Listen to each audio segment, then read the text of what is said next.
우리 찬양의 가사처럼 세상이 메말라 있고 세상이 어지럽지만 영광교회를 통해서 복음의 꽃이 아름답게 피어나게 될 주님의 이름으로 간절히 축원합니다. 오늘 가사의 내용을 보니까 눈물 골짜기 지나면 머지않아 열매를 맺힐 것이다 하는 가사가 있습니다. 영광의 모든 가족들이 눈물의 골짜기를 거치면서 머지않아 열매가 있으리라 하는 소망을 가지고 58주년을 살아온 줄로 믿습니다. 이러한 믿음이 계속되고 하나님께서 영광교회를 통해서 복음의 꽃이 활짝 피게 하실 것이다 하는 믿음으로 승리해 나가시기를 다시 한번 주님의 이름으로 축원합니다. 우리는 얼굴에 김이나 주근깨 그리고 검버섯이 있으면 그것을 제거하고 싶어 합니다. 그렇지 않습니까? 이것은 외국 사람 얼굴입니다. 한국 사람 얼굴을 보여주면 저거 내 얼굴인데 왜 띄우셨지 할까봐 외국분의 얼굴을 올려드립니다. 왜 자꾸 우리의 얼굴에서 그러한 것들을 제거하고 싶냐면 그것이 흠이라 생각되기 때문입니다. 저와 여러분들은 사람들에게 흠 있는 모습을 보이고 싶어 하지 않습니다. 흠은 우리의 마음을 거스리게 합니다. 그래서 그것을 제거하려는 마음이 강하게 우리의 마음을 태우고 있습니다. 그것이 없어야 아름다워질 수 있다고 믿습니다. 생각과 현실은 다른데 말이죠. 또한 음식을 먹다가 음식물이 옷에 묻으면 얼른 퐁퐁을 묻혀서 제거하려고 합니다. 옷에 묻은 음식물을 빨리 제거하지 않으면 지우기가 어렵기 때문입니다. 우리는 우리 자신뿐만 아니라 사람들에게 좋은 이미지를 보이고 싶어하는 욕구가 있습니다.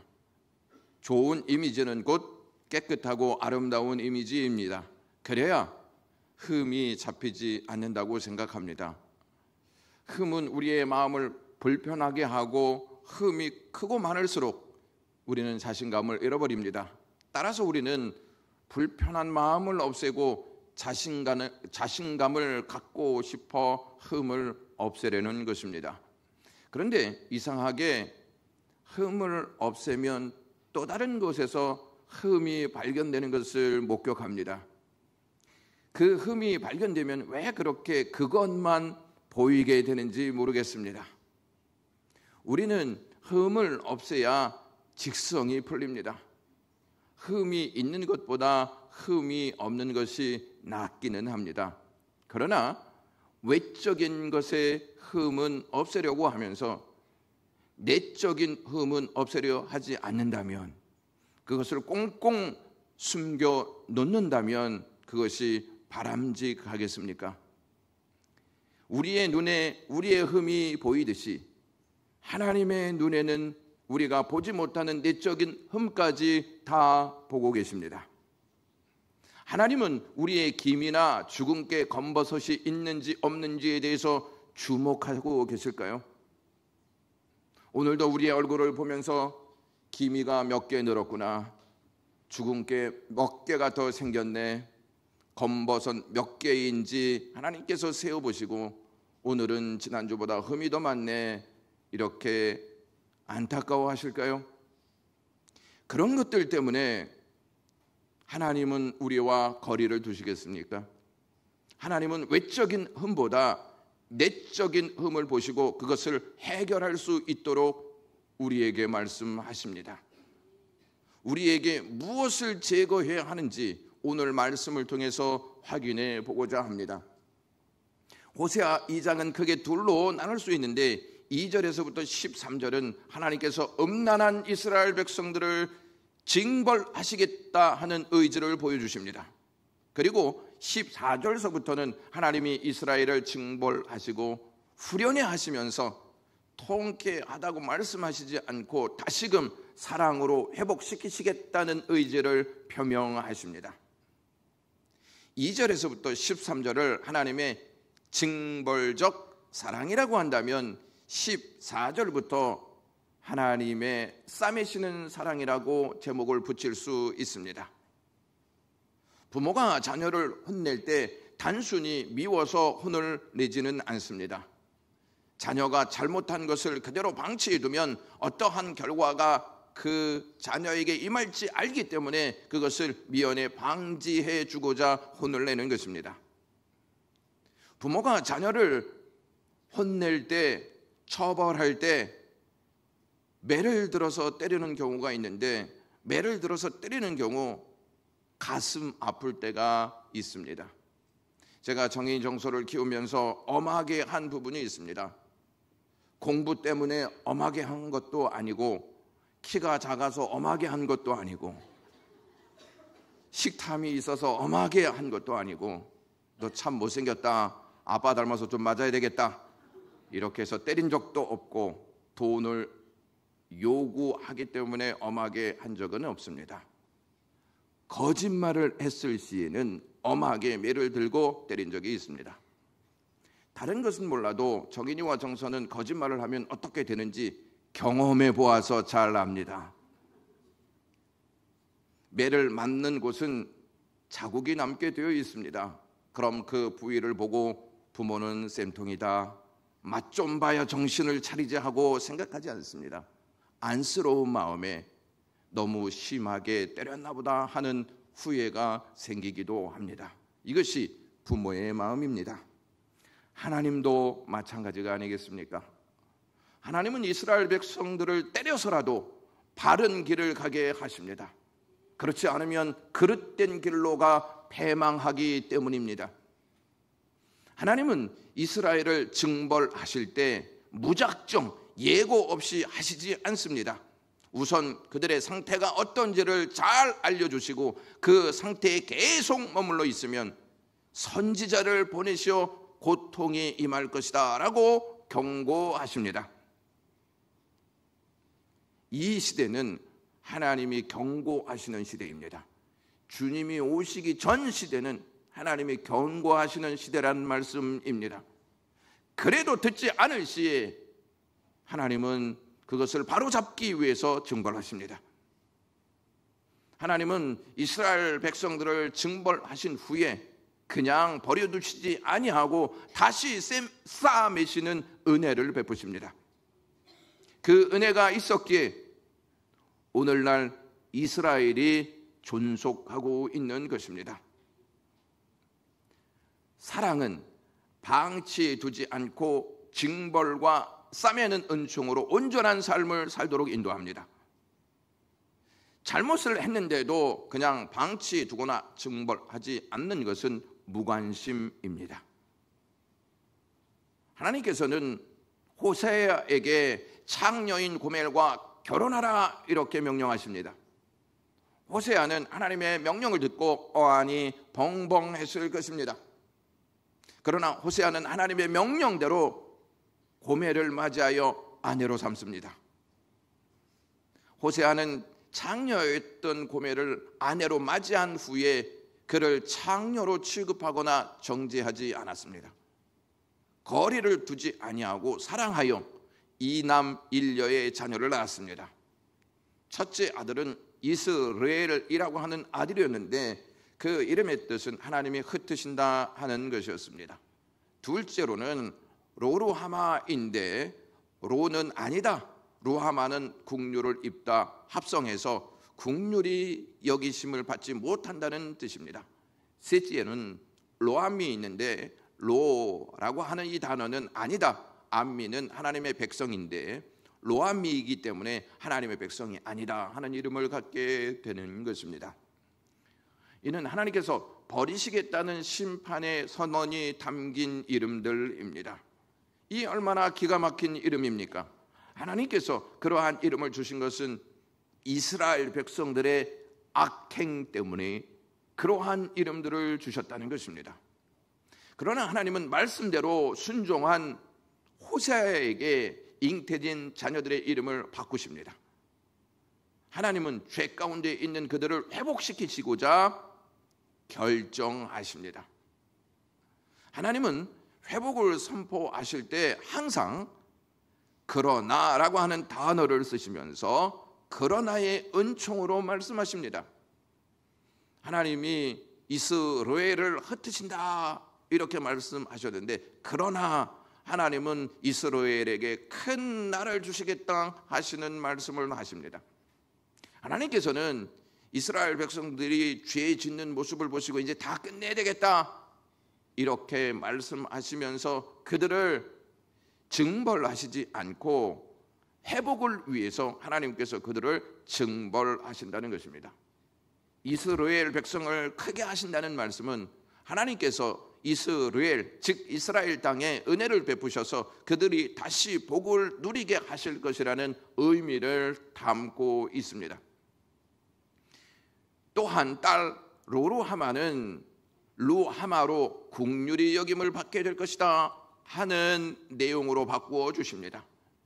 셋째는 로암미였는데 이 로암미는 암미로 이름을 바꾸어 주십니다. 하나님께서 그들의 이름을 바꾸어 주신 이유는 구원자라 하는 이름을 가진 아버지 호세아가 있었기 때문이었습니다. 그들의 아버지가 구원자 호세아라는 이름을 갖고 있었기 때문이라는 말씀입니다. 다시 말씀드리면 하나님이 흩으시는 아들이 구원자인 아버지 때문에 회복하게 될 것이고 번영과 형통을 누리게 될 것이라고 하나님께서 말씀하고 계십니다.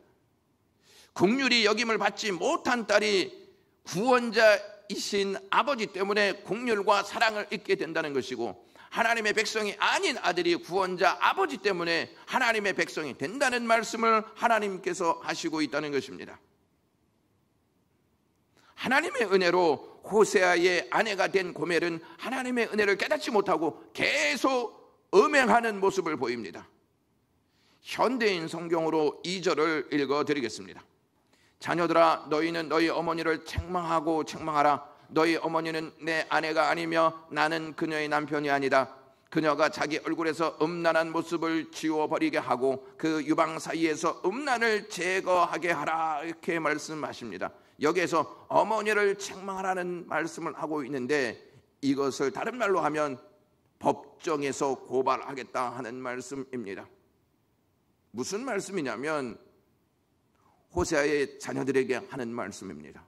호세아의 자녀들에게 하시는 말씀은 곧 이스라엘 백성들에게 하시는 말씀이고, 이스라엘 백성들에게 하시는 말씀은 곧 우리에게 하시는 말씀이라는 뜻입니다. 고멜의 죄가 얼마나 심각했는지를 보여주고 있는 대목입니다. 하나님이 말씀하신 엄밀한 행음한 고멜뿐만 아니라 여로보암의 우상 숭배를 쫓았던 이스라엘의 모든 백성들을 가르칩니다.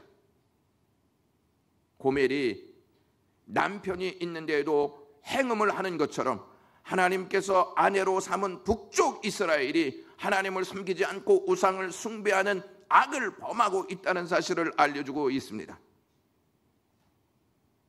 하나님은 북쪽 이스라엘의 상태를 고멜을 들어 말씀하고 계신 것입니다.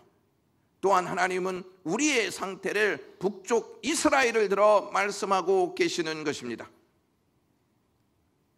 하나님은 북쪽 이스라엘의 상태가 음란과 음행에 사로잡혀 있음을 지적하십니다. 음란과 음행은 남편 몰래 외도하는 행위입니다. 남편이 있는데 남편에게 만족하지 못하고 다른 남자와 만족하고자 하는 악을 행하는 것이 외도입니다. 여로보암은 하나님을 배도하고 이방의 신 바알을 섬기는 악을 범하였습니다. 여로보암이 누구냐면 솔로몬의 아들 르호보암이 폭정을 행하자 유다 지파와 베냐민 지파를 제외한 10지파 사람들이 여로보암을 왕으로 추대합니다. 당시 이스라엘은 10지파를 중심으로 여로보암이 왕이 된 북쪽 이스라엘과 유다 지파, 베냐민 지파를 중심으로 르호보암이 왕이 된 남쪽 유다로 이렇게 분열되어 있게 되었습니다. 여로보암이 10지파의 지지를 받아 북쪽 이스라엘의 왕이 되자 하나님의 약속을 신뢰하기보다는 자기의 생각을 따라 베델과 단에 금 송아지를 세워 이스라엘이 섬길 수 있도록 허락했습니다. 여로보암의 국가는 인종적으로 그리고 종교적으로 혼합이 되어 있는 국가여서 민족적 신앙과 또 이방 종교의 신앙이 혼합되어서 그것이 우상으로 나타나는 계기가 되었습니다. 이방신들이라고 하는 것은 가나안 족속들이 말하는 바알신이었습니다. 이스라엘 백성들은 여호와를 각각 섬김으로 여로보암은 혼합 종교를 창안하였습니다. 그래서 금송아지를 만들어 놓고 이방신도 그 금송아지를 섬기고 이스라엘 백성도 그 금송아지를 섬기도록 그렇게 만들었다는 것입니다. 또한 이 여로보암은 유다의 장막절과 비슷한 8월 15일 날을 절기로 삼아서 북쪽 이스라엘 백성들이 절기를 지키게 했습니다. 왜냐하면 여로보암은 가나안 백성들이 동물을 자기들의 신의 임재를 상징하는 것으로 본받아 금송아지를 세워서 여기에는 하나님의 임재하심이 있다라고 말함으로써 그 절기를 중심으로 해서 모든 이스라엘 백성들이 하나 되게 했다는 사실입니다. 결국 여로보암은 하나님께서 선물로 주신 북쪽 이스라엘을 참되신 하나님을 신뢰하지 아니하고 하나님께 영광 돌리지 아니하고 자기 중심으로 세우는 나라가 되었다는 것입니다. 그리고 베델과 단의 우상을 섬기게 해서 하나님의 이름을 욕되게 하는 거짓된 역사를 퍼뜨렸던 장보진이 여로보암이었습니다. 하나님은 하나님을 버리고 바알신을 섬기고 따르는 이스라엘 백성들을 법정에 세우겠다 이렇게 선언하고 계시는 것입니다. 고발하기 위해서는 무엇이 필요할까요? 여러분, 고발하기 위해서는 증거가 있어야 합니다. 그런데 이스라엘 백성들에게 증거가 있었습니까? 없었습니까? 증거가 있었습니까? 없었습니까? 오늘따라 굉장히 조용하시네요. 증거가 있었습니다. 금송아지였습니다. 물적 증거가 있으면 법적 조치를 받는데 어려움이 하나도 없습니다. 하나님을 버리고 금송아지를 숭배하는 이스라엘을 향해서 하나님은 너희는 내 아내가 아니다, 나는 너의 남편이 아니다 이렇게 말씀하셨습니다. 음란한 행위는 하나님과의 관계를 유지할 수가 없습니다. 남편이 있음에도 불구하고 다른 남자를 찾아 음란한 짓을 행하는 고멜에게 하나님은 음란을 제거하고 음행을 제거하라고 반복하여 말씀하셨습니다. 만약 음란과 음행을 제거하지 않을 시에 어떠한 결과가 찾아올지를 3절과 4절에서 말씀하고 계십니다. 다 같이 읽겠습니다. 그렇지 아니하면 내가 그를 벌거벗겨서 그 나던 날과 같게 할 것이요 그로 광야같이 되게 하며 마른 땅같이 되게 하여 목말라 죽게 할 것이며 내가 그의 자녀를 긍휼히 여기지 아니하리니 이는 그들이 음란한 자식들임이니라. 아멘. 여기서 보시면 그렇지 아니하면, 돌이키지 아니하면, 철저히 회개하지 아니하면, 우상숭배 행위와 단절하지 아니하면, 나보다 더 사랑하는 것을 그대로 남겨두면 이라고 하는 뜻입니다. 그렇게 하지 아니하면 벌거벗기겠다. 벌거벗기겠다는 말은 수치를 당하게 할 것이라는 말씀입니다. 그리고 광야같이 마른 땅같이 목말라 죽게 할 것이라고 하나님께서 경고하십니다. 하나님께 만족하지 못하는 자는 그 어떠한 것으로도 만족할 수 없습니다. 남편에게 만족하지 못한 이 고멜이 다른 남자와 음란과 음행을 해버렸을 때 만족했을까요, 여러분? 오히려 더 광야같이 공허하고 광야같이 더 갈증을 느끼게 되었다는 것입니다. 우리가 사는 이 시대는 어떻겠습니까? 북쪽 이스라엘과 전혀 다른 삶을 살아가고 있습니까? 성경의 역사는 곧 우리의 역사를 보여주는 거울과도 같습니다. 우리가 사는 시대가 얼마나 음란한지 아십니까? 2022년에 7월 벙임햄이라고 하는 영국 그 지역에서 연방 72개국 올림픽이라 불리우는 커먼웰스 게임이 있었습니다. 커먼웰스 게임은 올림픽과 같이 4년마다 개최되는 영연방 소속 국가들 간의 종합 스포츠 대회입니다. 커먼웰스 게임은 올림픽을 비롯한 다른 운동 경기와 같이 영연방 경기 대회라고 말씀드릴 수 있는데, 이 연방 국가에서 주로 다 참여하여서 이 스포츠 축제를 즐깁니다. 이때 찰스 부부가 참석하여서 연설을 했습니다. 그런데 개막식 축제에 등장하는 것이 무엇인지 아십니까? 화면을 보여주시면 그 황소를 끌고 나오는 장면이 우리 눈에 보입니다. 열왕기상 18장에 보면 갈멜산에서 엘리야와 바알 선지자들의 대결이 있었습니다. 바알 선지자들이 자기들의 신을 이렇게 부르고 우리에게 임재하소서 이렇게 외쳤습니다. 열왕기상 18장 28절에 보시면, 이에 그들이 큰 소리로 부르고 그들의 규례를 따라 피가 흐르기까지 칼과 창으로 그들의 몸을 상하게 하더라 라고 말하였습니다. 그런 다음 그들이 바알을 수용하고 받아들이는 의식을 행하는 사진이 그 다음에 이렇게 나와 있습니다.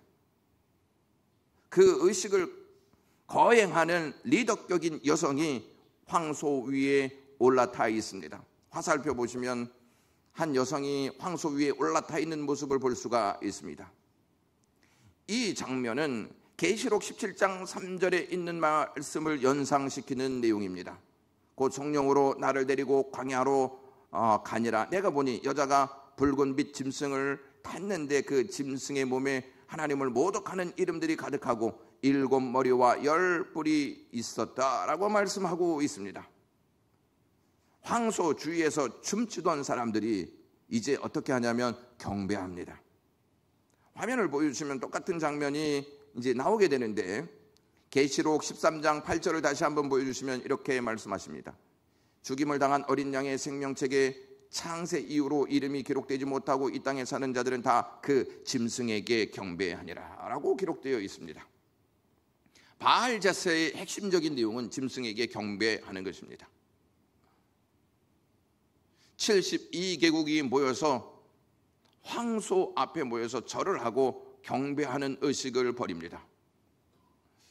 여러분, 이번 프랑스 파리 올림픽 개막식 때 올림픽 위원장과 프랑스 대통령이 연설을 하는 무대 뒤, 그 무대 뒤를 VIP석이라고 말하는데 그 앞에는 황금 황소 머리가 있었다는 사실을 아십니까? 동그라미 쳐 있지 않습니까? 뉴욕 월스트리트 그 거리에는 황소가 있다는 사실을 아십니까? 황금 황소는 기독교에서 금지한 우상 숭배를 상징하는 것입니다. 세상은 짐승을 숭배하는 배도를 끊임없이 하고 있습니다. 에덴 동산에서 아담과 하와를 유혹한 뱀을 성경에서는 이렇게 언급합니다. 그런데 뱀은 여호와 하나님이 지으신 들 짐승 중에 가장 간교하니라. 사람이 유혹한 존재가 짐승이었습니다. 바알 제사와 함께 벌어지는 행사가 바알 신전 안에 있는 여사제들과 행음하였다는 사실을 제가 누누이 말씀드렸습니다. 그들은 그 행음을 종교의식의 하나로 여겨서 죄라고 여기지 않았습니다. 난잡한 행음을 하면서도 그것을 종교의식으로 여겼다는 것입니다. 이 얼마나 악한 행위들입니까? 세상은 하나님이 제거하라고 말씀하신 그 말씀 앞에 순종하지 않냐고 오히려 더 죄를 부추기는 역사들을 하고 있다는 것입니다. 여러분은 성경의 역사와 오늘날 우리의 현실 속에서 벌어지는 역사가 다르다고 생각하십니까? 그들이 행한 죄가 지금도 없다고 믿습니까? 사탄은 끊임없이 우리를 하나님과 멀어지게 하고 하나님을 대적하도록 유혹하고 우리에게 사랑해야 할 것이 있다고, 그것을 따라야 한다고 누누이 말하고 있습니다. 5절 말씀을 다 같이 읽도록 하겠습니다. 그들의 어머니는 행음하였고 그들을 임신했던 자는 부끄러운 일을 행하였나니 이는 그가 이르기를 나는 나를 사랑하는 자를 따르리니 그들이 내 떡과 내 물과 내 양털과 내 삶과 내 기름과 내 술들을 내게 준다 하였음이니라. 여기서 어머니를 상징하는 것은 이스라엘의 죄입니다. 음행이라고 하는 단어가 있는데 이것은 가늠하다, 매춘부가 된다 하는 의미를 가지고 있습니다. 하나님과 언약을 맺고 결혼하였지만 이스라엘 백성들은 우상을 숭배하면서 끊임없이 음행을 저질렀습니다.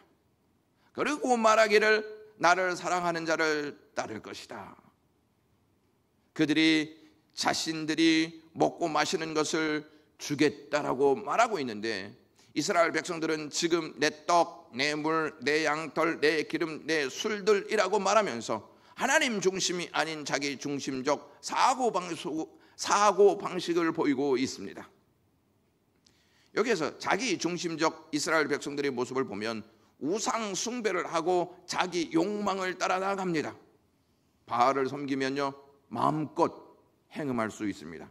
그 행음은 죄가 아닙니다. 왜? 종교의식이기 때문입니다. 우리 안에도 우리 중심적 욕구를 채우고자 하는 내용물들이 참 많이 있습니다. 그런데 하나님은 그것을 제거하라고 말씀하십니다. 북이스라엘은 그 자녀들을 음란한 가운데 잉태하여 마치 자녀들이 다산의 신으로 추앙되는 바알의 축복의 결과라고 생각했습니다. 자식을 낳아놓고 음행하여서 자식을 낳아놓고 이것은 바알이 준 축복이다 이렇게 이야기했습니다. 그리고 경제적인 축복을 바알이 주었다 이렇게 주장하였습니다. 이는 하나님의 심판의 근거가 되는 극악한 죄악이라고 말씀드릴 수 있습니다. 그러면서 그들이 하나같이 이렇게 말합니다. 나는 나를 사랑하는 자들을 따르리라. 이것은 북쪽 이스라엘 백성들이 바알을 따라 살겠다는 강력한 의지를 표현하는 내용입니다. 왜 이처럼 나라 전체가 바알을 사랑하고 바알을 따르고자 했습니까? 자기의 욕구를 채울 수 있는 종교의식을 하기 때문입니다. 그때나 지금이나 우리는 하나님보다 나를 사랑하는 자들을 따르고 또 그 사랑하는 자들과 함께 하기를 원합니다. 왜냐하면 그것이 우리의 욕구를 채워주리라고 믿고 있기 때문입니다. 여러분, 본문에는 바알을 통해 거저받은 것으로 나열된 것이 6가지가 있습니다. 5절 내용을 다시 한번 보여주시면 그들이 내 떡과 내 물과 내 양털과 내 삶과 내 기름과 내 술들을 내게 준다 하였습니다. 여기서 떡과 물은 건강에 필요한 기본 식품입니다. 양털과 삶은 의복을 위한 재료입니다. 기름과 술들은 풍요로운 삶을 누리기 위한 사치스러운 물품입니다.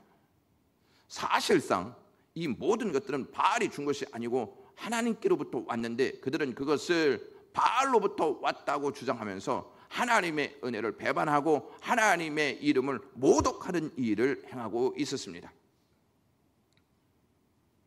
이것이 어찌 과거 이스라엘 백성들만의 이야기이겠습니까? 그때나 지금이나 죄인들의 완고한 성품은 여전합니다. 아니, 오히려 더욱 심해지고 있습니다. 세상 사람들은 말할 것도 없거니와 우리도 하나님의 말씀을 듣고 있지만 늘 어기면서 세상의 유혹 속으로 달려 들어가고 있습니다. 지금은 세상에 사는 사람과 교회를 다니는 사람이 쉽게 구분되지 않는 때입니다. 사람들은 너무 쉽게 양심의 담장을 뛰어넘어 전통의 철조망을 가로질러 사랑하는 죄악으로 다름질하고 있습니다. 이제 하나님의 전능하신 능력 외에는 죄인들의 완고한 마음을 정복할 수 없게 되었습니다. 하나님이 친히 간섭하셔야만 우리 안에 있는 죄의 문제들이 해결될 수가 있습니다. 우리는 오직 주님의 은혜에 기대어 우리의 고집센 성품을 바꾸어야 할 시기입니다. 6절과 7절 말씀을 다 같이 읽겠습니다. 그러므로 내가 가시로 그 길을 막으며 담을 쌓아 저로 그 길을 찾지 못하게 하리니 저가 그 열애하는 자를 따라갈지라도 미치지 못하며 저희를 찾을지라도 만나지 못할 것이라. 그제야 저희가 이르기를 내가 본 남편에게로 돌아가니 그때의 내 형편이 지금보다 나았음이라 하니라. 여러분, 이 여인이 자기가 사랑하는 사람을 향하여 달려나가려 할 때 하나님께서 가시덤불과 담벼락으로 막을 것이다, 이렇게 말합니다. 가시덤불과 담벼락은 보호용입니다. 장애물을 만나면 가던 길을 멈추어서게 되어 있습니다. 그리고 그 멈춰선 앞에서 나는 바르게 가고 있는지를 성찰할 수 있다는 것입니다. 하나님은 우리의 상황을, 우리가 가지고 있는 그 마음을 다시 한번 생각해 볼 수 있도록 가시덤불과 담벼락을 딱 세워놓았다는 것을 잊지 마십시오. 주님께서 우리를 위해 막아두신 가시덤불을 해치고 담벼락을 넘으려 발버둥 치는 것은 어리석은 것뿐입니다. 욕심과 탐심, 쾌락과 정욕을 추구하는 우상숭배는 만족이 없을 뿐만 아니라 그 끝이 헛되고 공허합니다. 7절 하반절의 말씀이 이렇습니다. 그제야 저희가 이르기를 내가 본 남편에게로 돌아가니 그때 내 형편이 지금보다 나았음이라 하리라, 이렇게 말씀합니다. 여기에서 그제야 라고 하는 말이 있습니다. 끝을 경험한 후에야, 죽을 수밖에 없는 존재인 인간의 한계를 경험한 후에야, 모든 것이 헛되다는 사실을 몸소 체험한 후에야 그때 알았다는 것입니다. 한마디로 때늦은 후회를 말하고 있는 것입니다. 소중한 인생을 헛된 것에 허비한 후에 비로소 깨닫게 되어지는 역사를 알려주는 내용입니다.